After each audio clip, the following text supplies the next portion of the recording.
Professor ইউনূসের মুসলিম পরিচয় অস্বীকার করিয়া বিএনপি নেতা বরকতুল্লাহ বুলু আজকে কইছেন অধ্যাপক মোহাম্মদ ইউনূস নাকি একজন ক্যাথলিক খ্রিস্টান।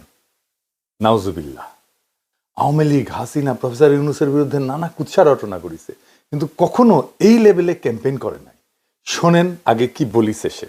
সাহেব, আপনি 1970 সালে সে অর্থোডক্স চার্চে গিয়ে খ্রিস্টান হয়ে মনিকার মাকে বিয়ে করেছেন। এর থেকে আপনি মুসলমান কবে হয়েছেন, ফেরত এসেছেন? 18 কোটি মানুষের দেশে, আপনি মুসলমানের দেশে, আপনি সরকার প্রধান। আমি শফিকুর রহমান সাহেব জামাতের আমির, আপনারা আল্লাহর ওলি। আপনারা জিজ্ঞাসা করেন ইউনূস সাহেবকে উনি কি ফেরত এসেছেন। নাহিদ সাহেব জিজ্ঞাসা করেন এদেশের আলম সমাজকে দায়িত্ব, উনি কি খ্রিস্টান থেকে আবার মুসলমান হয়েছেন কিনা। এই কথাটি আমি এখানে বলে আমি আমাদের প্রিয় নেতা তারেক রহমানের দীর্ঘায়ু কামনা করছি। দেখেছেন পাশে বসে হাসতেছে খ্যাক খ্যাক কইরা। আমার প্রত্যেক দিন এসে বিএনপির লোকেরা মালাউন বলে। আজকে একজন গুরুত্বপূর্ণ বিএনপির তরুণ নেতা আমাদের ফোন দিচ্ছেন, প্রায় ঘন্টাখানিক কথা কইছে। আমি কইলাম যে এগুলি কি করে তোমার দলের লোকেরা? তো সে কয় দাদা এত বড় দল, দেখেন সে হয়তো দলের কর্মী না সমর্থক। আমি কইলাম তোমার দলের শীর্ষ নেতাও কবে এই কথা? কয়দিন পরে খারাপ যা শুরু করেছে আল্লাহর কি কাম। আজকে বিএনপির শীর্ষ নেতা এরকম ঘৃণ্য ক্যাম্পেইন শুরু করেছে। এই বিএনপিতে কি একটা সুস্থ মাথার লোকও নাই? একসময় রিজভী ভাই কইছিল আওয়ামী লীগে কি একটা ভদ্রলোক নাই? এগুলো কি খাইস্তে লোকরে ঢুকাইছেন নিজের দলে। এ বুলু কইছিল না তারেক রহমানের নাম করলে অজু করে আসতে হবে। শুনেন আগে। আমি সুস্পষ্ট ভাবে বলতে চাই, সে অর্বাচীন নাবালক বাচ্চাদের ব্যাপারে তারা অত্যন্ত ঘৃণিত ভাবে এই নামটি উচ্চারণ করতে হলে তারেক রহমানের অজু করে নামটি উচ্চারণ করবেন। তারপরে ঠাপ খেয়া মাপ চাইছিল। ঠাপ খেলে এগুলো সাইজে থাকে। সাউদ্দিন সাহেব এক ঠাপে গলার স্বর নরম করেছেন। প্রফেসর ইউনূসের ওইখানে আজকে যায় কেমন নরম সুরে কথা কইছে। বিএনপির পেজে আবার শেয়ার দিয়ে দেখাচ্ছে, দেখিছো দেখিছো কত চমৎকার করে কথা কইছে। আগে শুনেন। মাননীয় প্রধান উপদেষ্টা এবং আপনার সহকর্মীবৃন্দ, জাতীয় নেতৃবৃন্দ, আসসালামু আলাইকুম। আমরা এখানে দ্বিতীয়বারের মতো আলোচনার শুভ উদ্বোধন অনুষ্ঠানে এসেছি। এরপরে পুনর্বার আবার হবে কিনা অবশ্য জানি না। মাননীয় প্রধান উপদেষ্টা যেটা বলেছেন যে একটি মাত্র দল শুধু ডিসেম্বরের ভিতরে নির্বাচন চায়, ক্ষমা করবেন, এই বক্তব্য বোধহয় আমাদেরকে আহত করেছে। সরকারের সমালোচনা যারা বেশি করে, আপনার ঘরের মধ্যে যারা আপনার সমালোচনা করবে, ধরে দেবে, তারা আপনার বন্ধু। আমরা আপনার বন্ধু।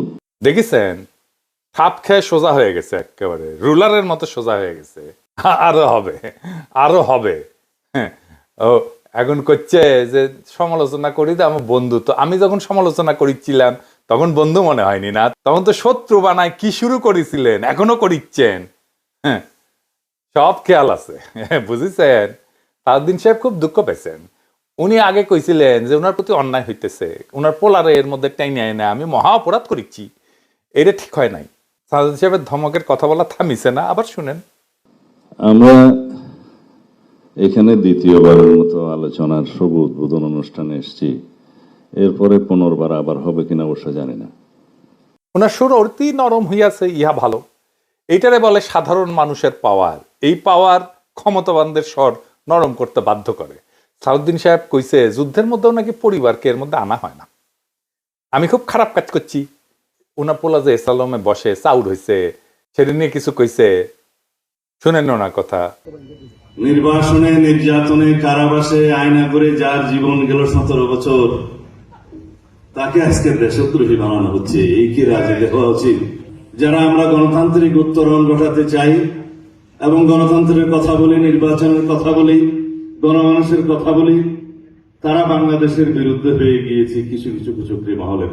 কারণ তারা চায় না কোন নির্বাচন, তারা চায় না বাংলাদেশের গণতান্ত্রিক শব্দবৃত্তি, তারা চায় এই দেশ সব সময় বিদেশ নির্ভর থাকুক।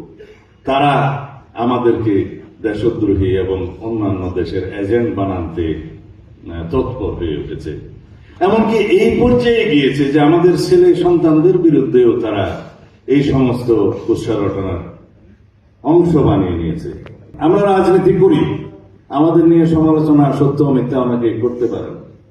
যুদ্ধের ময়দানেও ফ্যামিলিকে বাদ রাখা হয়, স্ত্রী পুত্র সন্তানদেরকে টাচ করা হয় না যুদ্ধের ময়দানেও। কিন্তু আমরা একে একটা বিশ্রী যুদ্ধ হচ্ছে আমাদের বিরুদ্ধে, এটি আমাদের গণতান্ত্রিক সংগ্রামকে কলঙ্কিত করে। বাঙ্গু পলিটিশিয়ানরা থাপ খেলে না মৌলানা হয়ে যায়, ফতোয়া দেওয়া শুরু করে। সালাউদ্দিন সাহেব আপনি কইবেন আপনার পোলা বসে কিনা এস আলমের ওইখানে, ফিনিশ।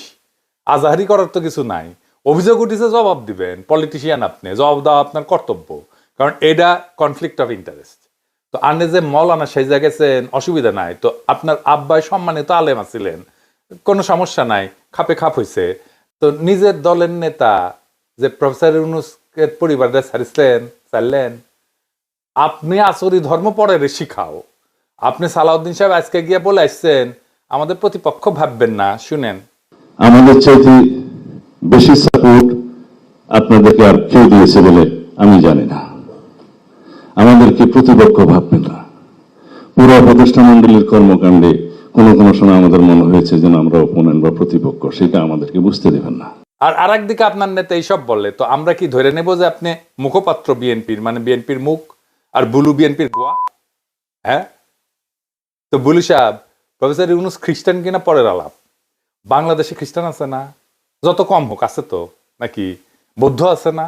হিন্দু আছে না? সংবিধানে বাধা আছে নাকি তাদের রাষ্ট্রপ্রধান হওয়ার?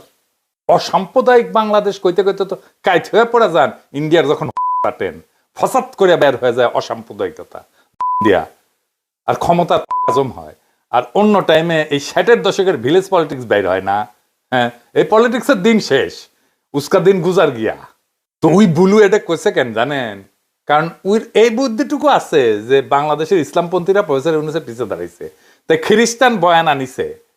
এটারে বলা হয় বিলো দ্য বেল্ট খেলা। এই খেলা বিএনপি ভালোই শুরু করেছে, এই খেলা শিখিছে ইন্ডিয়ার কাছ থেকে। আসেন আমরা একটা দেখিচ্ছি ক্যাঙ্কা করে শিখিছে। এই বিলো দ্য বেল্ট খেলা হইতেছে ইন্ডিয়ার চাণক্য নীতির একটা কৌশল। আপনাদের মনে আছে না, আমি এই চাণক্য নীতিতে ইন্ডিয়া কিভাবে তার শত্রুদের কবজা করে, ঘায়াল করে, আমি দেখাইছিলাম কয়টা এপিসোডে, 2টা এপিসোড করেছিলাম। এইভাবে তারা তাদের প্রতিপক্ষকে নিশ্চুপ করায় দেয়, কিভাবে হানি ট্র্যাপ করে আমি এপিসোড করেছিলাম। এই চাণক্য নীতি আজকাল দুনিয়া চলে না, তোমার হানির ছেড়ে দিবে আজকাল পোলা পান, বুঝছাও?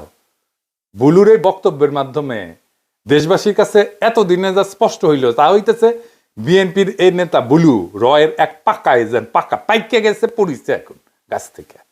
বুলুরে জাউরার সিল দেওয়ার আমার খুব ইচ্ছা। দাঁড়ান এডিটর সাহেব দাঁড়ান, কিন্তু just as a gesture of goodwill একসময় রাজপথের সহযোদ্ধা হিসেবে, বয়স্ক নেতা হিসাবে এটা করলাম না। আজকেই লাস্ট টাইম। আমি কলে ছাড় দিব না। লাগছেন তো সবাই পিছে, ইন্ডিয়া কচু ক্ষেত্রের সাথে নিয়ে ফেয়ার না আসেন, খেলা হবে। হ্যাঁ, কার মাজায় কত জোর, কে জিতে কে হারে পাবলিকে দেখবে। হ্যাঁ, টেরাম যুদ্ধ হবে। হ্যাঁ, নিজেরা কত বড় হরিদাস পাল হইছেন সেটাও দেখা যাবে। হ্যাঁ, বুলু সাহেব একটা ছোট বুদ্ধি শিখাই দিই, ফ্রি বুদ্ধি, চাইনিজ বুদ্ধি। কোন দল কোন রাজনীতি জিতবে এটা ধরার চাইনিজ বুদ্ধি আমার ক্ষুদ্র ভ্রাতার ভগিনীদেরকে শিখে দিই। আগেও শিখেছি, আবার আজকে শিখে দিই, অসুবিধা নাই। একটা সমাজে নানা রকম দ্বন্দ্ব থাকে। একটা নদীতে যেমন নানা ধরনের স্রোত থাকে, একটা না অনেকগুলো স্রোত থাকে, ছোট বড় মাঝারি, তেমন সমাজেও থাকে। যেমন ধরেন আমাদের দেশে ধনী গরিবের একটা দ্বন্দ্ব আছে না, সেকুলার আর ধর্মবাদীর একটা দ্বন্দ্ব আছে না, ইংরেজি জানাদের সাথে বাংলা মিডিয়ামের দ্বন্দ্ব আছে না, শহর আর গ্রামের দ্বন্দ্ব আছে না? আছে। শহরের লোকেরা তো গ্রামের লোকদের তাচ্ছিল্য করে খ্যাট বলে, তাই না? বড় লোক আর গরিবের দ্বন্দ্ব আছে না? এইরকম অসংখ্য দ্বন্দ্ব পাইবেন দেশে। এই দ্বন্দ্বগুলোই রাজনীতি, কনফ্লিক্ট সিচুয়েশন, এটাই রাজনীতি। একটা পক্ষের সাথে আর একটা পক্ষের দ্বন্দ্ব, এই রাজনীতি, এটাই রাজনীতি। কিন্তু এর মধ্যে একটা প্রধান দ্বন্দ্ব থাকে, এক নাম্বার, সেটা খুঁজে বের করতে হয় কোনটা প্রধান দ্বন্দ্ব। এটাই পলিটিক্যাল ওয়ার্কারদের কাজ, এটাই রাজনৈতিক নেতাদের কাজ। আপনি ইতিহাসে তাকাইলে দেখবেন ব্রিটিশ আমলে প্রধান দ্বন্দ্ব কি ছিল? ব্রিটিশদের সাথে আমাদের দ্বন্দ্ব না, তা না। প্রধান দ্বন্দ্ব ছিল জমিদার আর প্রজাতি। অসংখ্য কৃষক বিদ্রোহ হয়েছে, এর ফলশ্রুতিতে পাকিস্তানের জন্ম হয়েছে। ভারতের স্বাধীনতা আন্দোলন আর পাকিস্তান সৃষ্টি এক না, দুইটা আলাদা দ্বন্দ্বের ফল। পাকিস্তান আমলে দ্বন্দ্ব কি ছিল? বাঙালি আর অবাঙালিদের, তাই না? হাসিনা আমলে দ্বন্দ্ব কি ছিল? প্রধান দ্বন্দ্ব ভারতীয় আধিপত্যবাদের প্রত্যক্ষ সেবাদাসী ফ্যাসিস্ট হাসিনার সাথে বাংলাদেশের নাগরিকদের মুক্তির আকাঙ্ক্ষার দ্বন্দ্ব। দুই পক্ষ, হাসিনা অ্যান্টি হাসিনা। এখন হাসিনা নাই, কিন্তু সেই প্রধান দ্বন্দ্ব আছে। ভারতীয় আধিপত্যবাদের প্রত্যক্ষ সেবাদেশী হয়েছেন আপনারা, বিএনপি। এখন আপনাদের সাথে বাংলাদেশের নাগরিকদের মুক্তির আকাঙ্ক্ষার দ্বন্দ্ব শুরু হয়েছে। এই লড়াইয়ে আপনারা পরাজিত হইবেন, অবশ্যই হইবেন। এটাই ইতিহাসের শিক্ষা। আজ হোক কাল হোক পরাজিত হইবেন। ইন্ডিয়ান সালসা খাইয়া যারাই বাংলাদেশের রাজনীতি করতে আসবে ধ্বংস হইয়া যাবে। যেই আসুক, যত বড় দল আসুক, মাথাতে রেখেন, কামে দিবে। যত কৌশল নেন আমাদের বিরুদ্ধে, কোনোটাই কোনো কাজে দিবে না, কোনোটা কোনো কাজে দিবে না। বিএনপির স্ট্র্যাটেজিস্ট হয়েছে কে জানেন? জানেন কে স্ট্র্যাটেজিস্ট? আসেন, এটা মজার জিনিস। বিএনপি স্ট্র্যাটেজিস্ট হয়েছে এখন বাংলাদেশে রয়ের সাবেক স্টেশন চিফের পোলা চন্দন নন্দী। সেই ঠিক করে দেয় কোনটা নিয়ে বিএনপি মাঠ গরম করবে। তার একটা বালসাল পোর্টাল আছে, নর্থ ইস্ট নাকি বালসাল, ওই ইন্ডিয়া থেকে ওই পোর্টালে একটা লেখা দেয় হুক্কা হুয়া কবে। আর ইডি থেকে বিএনপি, আওয়ামী লীগ, কচু খেতি আর ওয়াকার একেবারে লাইন বাই লাইন পইডা ক্যা হুয়া করবে। আপনি দেখেন, মিলে দেখেন আমার কথা ঠিক কিনা, মিলে দেখেন। এডিটর সাহেব না দেন না হুক্কা হুয়া আর ক্যা হুয়া।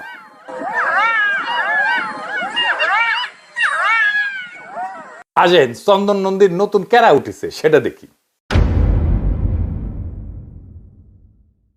গত কয়েক সপ্তাহ ধরে এই চন্দন নন্দী ওর নর্থ ইস্ট নিউজের এই রয়ের অর্থায়নে প্রকাশিত এটা পোর্টাল কিন্তু বাংলাদেশের জাতীয় নিরাপত্তা উপদেষ্টা ডক্টর খলিলুর রহমানের বিরুদ্ধে একের পর এক প্রতিবেদন আর নিবন্ধ লেখা অপপ্রচার চালায় যাচ্ছে। এর প্রধান কারণ ইন্ডিয়ার স্বার্থের বিরুদ্ধে সবচেয়ে সক্রিয় ভূমিকা পালন করতেছে প্রবল বাংলাদেশপন্থী ডক্টর খলিল।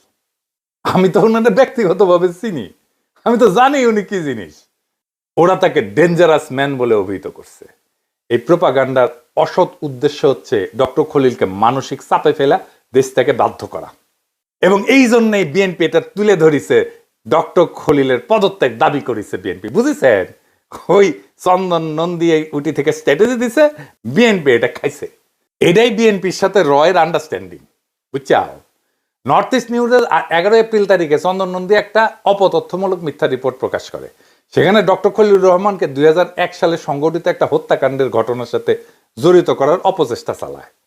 বাংলাদেশে কেউ এটা বিশ্বাস করে নাই। প্রশাসন ক্যাডারের একজন সহকারী সচিব আয়েশা আফসারির এই হত্যাকাণ্ডের পূর্ণাঙ্গ তদন্ত 2 যুগ আগে 2001 থেকে 2006 সালে বেগম খালেদা জিয়ার বিএনপি সরকারের আমলে সম্পন্ন হয়েছিল।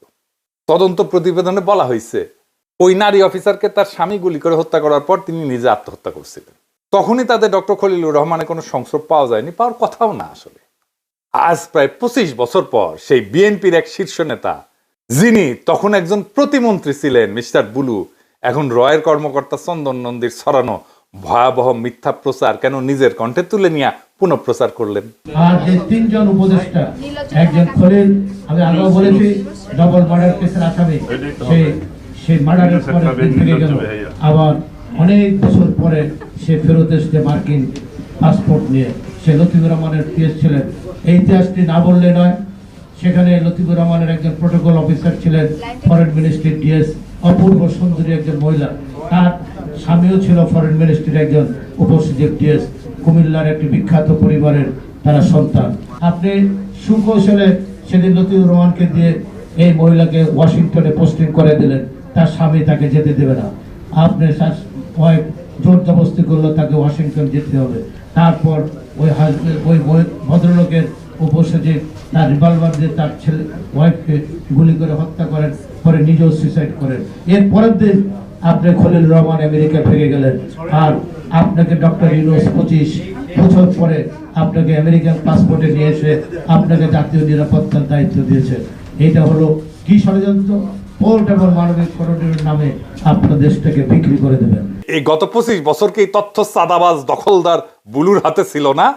71 টিভি দখল করেছে না? ছিল না। তবে এখন এই সমস্ত দিল্লি থেকে আসিছে, প্রত্যেকদিন নতুন নতুন রচনা লিখা সোথা বানায় হাতে ধরায় দেওয়া হচ্ছে। আর সাথে সাথে বুলুরা তোতা পাখির মতো এই সোথা পরে মুলিয়া যায়, পলিটিক্স করে। প্রধান উপদেষ্টা সম্পর্কে বলতে পিছপা হচ্ছে না যে তিনি নাকি ক্যাথলিক খ্রিস্টানে রূপান্তরিত হয়েছিলেন। 2001 সালে স্বামীর গুলিতে নিহত সহকারী সচিব আয়েশার হত্যাকাণ্ডের বিষয়ে 2009 সালে ক্ষমতাসীন হওয়ার সাথে সাথে ফ্যাসিস্ট আওয়ামী সরকার আবার তদন্ত শুরু করে, ব্যাপক তদন্ত। কেন করে? তার কারণ ডক্টর খলিল ছিলেন একজন গুরুত্বপূর্ণ কর্মকর্তা, যিনি লতিফুর রহমান তত্ত্বাবধায়ক সরকারের আমলে জনপ্রশাসনকে নিরপেক্ষ রাখার বিষয়টা নিশ্চিত করছিলেন এবং তাদের এই দল নিরপেক্ষতায় 2001 সালে বিএনপির ভূমিধ্বস বিজয়ের মূল কারণ ছিল। স্বাভাবিকভাবে ডক্টর খলিলকে শাস্তি দেওয়ার উপায় খুঁজতে ব্যস্ত হয়েছিল আওয়ামী লীগ, কিন্তু গত 15 বছর বিভিন্ন পর্যায়ে পরিচালিত বিভিন্ন ধরনের তদন্তে তারা কোথাও এই লোকটার কোনো সংযোগ বা দূরবর্তী সম্পর্ক খুঁজে পায়নি। ফ্যাসিস্টদের পত্রপত্রিকায় তখন অনেক রিপোর্ট প্রকাশিত হইলেও এই সমস্ত গাল গল্প বা তথ্য গোয়েন্দা এবং তদন্তকারীরা সত্য বলে প্রমাণ করতে পারেনি। ফলে সেই ডক্টর খলিল সেই আমলেও বিপদে পড়েনি, হাসিনার আমলেও বিপদে পড়েনি। তিনি তখন নিয়ম কইরা প্রতি বছরই দেশে আসছে, নানান কাজে ঘুরে বেড়াইছে। এই বিষয়ে কখনো কেউই তাকে নিয়ে কোনো কিছু জিজ্ঞেস করেনি। তবে আজ দুঃখজনকভাবে ক্ষমতার উন্মাদনায় পাগল হইয়া বিএনপির কিছু ইন্ডিয়াপন্থী নেতা শত্রু দেশ এবং ফ্যাসিস্ট আওয়ামী লীগের অপপ্রচারকে নিজেদের মুখে তুলে দেশব্যাপী ছড়াই দিচ্ছেন। এটাই বিএনপি, বুঝছেন? যেই পাতে খায় সেই পাতে হাগে। আপনি যদি বিএনপির কখনো কোনো উপকার করেছেন না, তাইলে আপনি মরিছেন। আপনি মরিছেন, আপনারা খেয়ে দেবে বিএনপি এক সময়, সব সময়। মানে ঐতিহাসিকভাবে এটা সত্য। মানে 1975 15 আগস্টে সোহরাওয়ার্দীর বডিগার্ডরা জয় বাংলা কইরা বিএনপির উপকার করেছিল না? হ্যাঁ, আগস্ট বিপ্লবীরা খায়া দিচ্ছে। বিএনপি আমলে তারা জেলে ছিল, তাদের কোনো কিছু করেনি। এই ছাত্ররা বিএনপি যখন কিছুই করতে পারতেছিল না, অকাতরে রাজপথে নেমা একটা বিপ্লব সাধন করলো, তাদের এখন কথা বলতে পারতেছে। এখন এই ছাত্ররা শত্রু হয়ে গেছে, খায়া দিছে।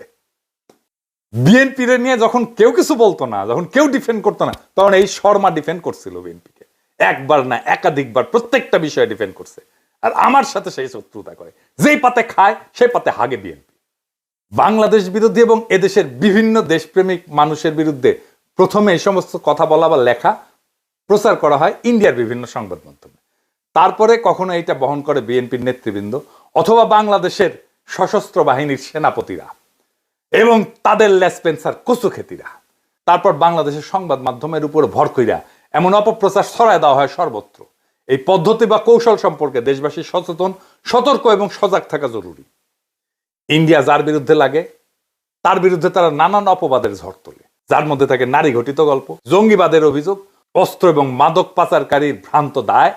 এইগুলাই হয় তাদের সবচেয়ে সহজ অপচেষ্টা। স্ট্যান্ডার্ড প্র্যাকটিস, চাণক্য নীতি, বুঝছাও? ডক্টর খলিলের ক্ষেত্রে তাই করেছে। এর মধ্যে দিয়ে ফসাদ করে বের হয়ে গেছে বরকতুল্লাহ বুলুর প্রকৃত চেহারা। সে যে আউট অ্যান্ড আউট ইন্ডিয়ান একজন মাল ইন্ডিয়ান এজেন্ট, এটা বোঝার আর বাকি নাই। এইসব দেখে শুনে মনে হচ্ছে বিএনপির রয়ের এজেন্টে কিলবিল করিচ্ছে, সেইখানে ওই সমস্ত মাল কিলবিল করে। ডক্টর খলিলকে দেশছাড়া করার ইন্ডিয়ান অপচেষ্টায় উন্মত্ত হয়ে ওঠা বুলুরা কি সত্যি সত্যি বিএনপির প্রতিনিধিত্ব করে? বিএনপি কি ইন্ডিয়ার কাছে বিক্রি হয়ে গেছে? এর উত্তর বিএনপির শীর্ষ নেতৃত্বকেই দিতে হবে। অনেকে প্রশ্ন তুলিছে ডক্টর খলিল জাতীয় নিরাপত্তা উপদেষ্টা হইতে পারেন কিনা। আসেন এটা একটু বুঝে দেখি। এ বিষয় নিয়ে আমি কথা বলিনি কারণ আপনারা জানেন উনি আমার ঘনিষ্ঠ, এবং আপনারা এটাও জানেন যে উনি রোহিঙ্গা বিষয়ক উপদেষ্টা হওয়ার পরে উনি আমার সাথে যে একান্ত ব্যক্তিগত সম্পর্ক ছাড়া আর কোনো বিষয়ে কথা বলবেন না, সেটা উনি বলেই দিছিলেন আমাকে, এবং আমি এটা আপনাদেরকেও বলছিলাম। এবং আমি কিন্তু ওনার সাথে কথা বলি না, একদমই বলি না। উনিও আমার সাথে কথা বলেন না। এই সমস্ত ব্যাপারে আমরা এই ইন্টিগ্রিটিটা মেনে চলি। সেই জন্য ওনার বিরুদ্ধে প্রচুর অভিযোগ আসলেও আমি এটা নিয়ে কখনো মুখ খুলি নাই। যদিও এটা সত্য যে উনি যদি দেশের বিরুদ্ধে কাজ করেন কখনো, আমি তো তারা ছেড়ে দেব না, তাই না? আমি অবশ্যই তারা ধরবো, আমার বাপ হইলেও ধরবো, আমার বাপ ভাই হইলেও ধরবো। যাই হোক, উনি জাতীয় নিরাপত্তা উপদেষ্টা হইতে পারেন কিনা, আসেন সেটা একটু বুঝে দেখি। আমাদের সেনাবাহিনী আমাদের সার্বভৌমত্বের প্রতীক, এটা আমরা সবাই স্বীকার করি। আমরা আমাদের সেনাবাহিনী নিয়ে গর্বিত, কিন্তু ওয়াকার যেভাবে সার্বভৌমত্বের জাতীয় নিরাপত্তা নিয়ে তালগোল পাকায় ফেলতেছে তা দেখলে বোঝা যায় যে তিনি নিজের বুদ্ধিতে না বরং ভারতের সালসা খাইয়া এই প্রচারণার নামছেন। খলিলুর রহমান বাংলাদেশের প্রথম জাতীয় নিরাপত্তা উপদেষ্টা, আর সেই নিয়োগের পর থেকে সকল চুলকানি শুরু। প্রথমে চলেন দেখি জাতীয় নিরাপত্তা আর সার্বভৌমত্ব এর মধ্যে পার্থক্য কি। সার্বভৌমত্ব হইল দেশের আভ্যন্তরীণ আর বহিঃশক্তির হাত থেকে দেশের স্বাধীনতাকে রক্ষা করা। অর্থাৎ যখন এই অপশক্তিগুলা দেশের স্বাধীনতাকে বিনষ্ট করার চেষ্টা করবে, তখন সার্বভৌমত্বের রক্ষক সেনাবাহিনী তার সর্বশক্তি দিয়ে এই অপশক্তিদের বিরুদ্ধে রুখে দাঁড়াবে। যেমন ভারত যখন আমাদের সার্বভৌমত্ব নষ্টের হুমকি দেয়, তখন আমাদের সেনা প্রধানের উচিত সেই হুমকির শক্ত জবাব দেওয়া। কিন্তু তিনি তা না কইরা বরং ভারতের হুমকি আমাদের কাছে প্রচার করেন। কি আজব তামসা! দেখেন তার বক্তব্যে তিনি কি বলছেন। তিনি বলছেন নির্বাচন না দিলে আর তার কথা না শুনলে নাকি দেশের সার্বভৌমত্ব বিপন্ন হবে। তো আপনারা কি প্রশিক্ষণ নিছেন? কি জন্য প্রশিক্ষণ নিছেন? দেশের জন্য প্রাণ দেওয়াই তো আপনাদের কাজ, এটা শপথ। সার্বভৌমত্বের হুমকি নিয়ে শঙ্কা প্রকাশ করা আমাদের মতো নাদান সিভিলিয়ানদের কাজ। সেনাবাহিনী জনসম্মুখে সার্বভৌমত্বের হুমকি প্রকাশ করাটাই যে সার্বভৌমত্ব বিনষ্ট করা সামিল, তা আমাদের এই জেনারেল ওয়াকার বুঝে না। যুদ্ধ করার কোনো ফিজিক্যাল ফিটনেস নাই, না আছে মানসিক শক্তি। শুধু ইন্ডিয়ার ইশারায় তোতা পাখির মতো কথা বলতে শিখেছে ওয়াকার সাহেব, আর ইটি উটি টাকা পয়সা দিয়া লেসপেন্সার পালিচ্ছে আমাদের পিছে লাগানোর জন্য। অন্যদিকে জাতীয় নিরাপত্তা হইল সার্বভৌমত্ব ক্ষতিগ্রস্ত হইতে পারে এমন সম্ভাবনা যেন তৈরি না হয়, সেই লক্ষ্যে কাজ করা।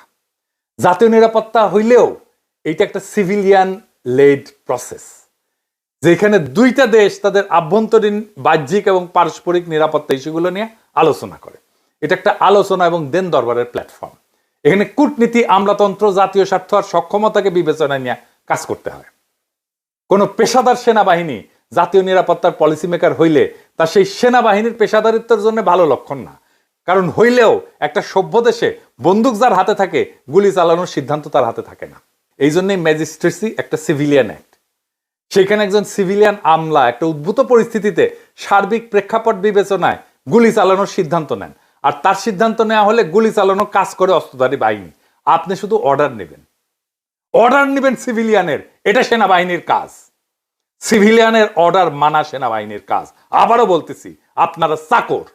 গুলি চালানোর নির্দেশ দেওয়া হইলে সিভিলিয়ান যদি গুলি চালানোর নির্দেশ দেয়, অস্ত্রধারী বাহিনী গুলি চালানোর ভালো মন্দ বিবেচনা করবে না, বরং যে উদ্দেশ্যে গুলি চালাইতে বলা হয়েছে তা বাস্তবায়ন করাই তার কাজ। এই ব্যবস্থার কারণ হইলেও প্রশিক্ষণ আর সিদ্ধান্ত নেওয়ার সক্ষমতা। সেনাবাহিনীর প্রশিক্ষণ হইল শুট টু কিল, অর্থাৎ মারার জন্য গুলি করা, মেরে ফেলার জন্য গুলি করা। আর সিভিলিয়ান সিকিউরিটি পলিসি মেকাররা কনফ্লিক্ট রেজলিউশনের কাজ করে। কতক্ষণ যুদ্ধ বা সংঘাত ঠেকানো যায়, মানে গুলি যাতে না চলে, সেটাই তাদের কাজ। মোদ্দা কথা হইল সার্বভৌমত্ব রক্ষা করা একটা ফুল মিলিটারি অথবা কোয়াসি মিলিটারি সিনারিও, প্রায় মিলিটারি অথবা মিলিটারি ধরনের একটা সিনারি। অন্যদিকে জাতীয় নিরাপত্তা হইতেছে একটা পলিসি ডায়ালগ স্পেস। দুইটা দুই জিনিস, আর দুই কাজের লক্ষ্য, উদ্দেশ্য, স্ট্র্যাটেজি দুই রকম।